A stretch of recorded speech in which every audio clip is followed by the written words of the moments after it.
আসসালামু আলাইকুম। Hello guys, কেমন আছেন সবাই? আশা করি ভালোই আছেন।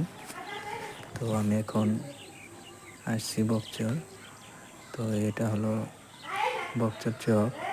এটা মূলত একটা ভিটা। এখানে অনেক গাছগাছালি আছে। এখানে বিকেল হলে এরা এসে বসতে পারবেন। সুন্দর একটা জায়গা। তো এই দেখেন, সবাই ধান আবাদের জন্য প্রস্তুত করতেছে চকটাকে। তো এদিকে আবার এক বৃদ্ধ চাচা মাছ ধরতেছে। তো আপনারা দেখতে পারবেন।